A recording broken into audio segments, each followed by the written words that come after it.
बातमी मोठी आहे।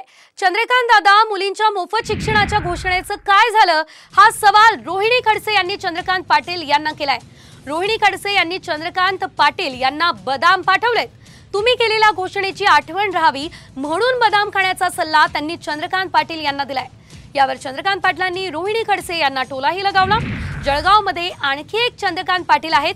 रोहिणी खडसे त्यांच्याबाबत बोलत असाव्यात, मी कोल्हापूरचा आहे असं चंद्रकांत पाटील म्हणाले।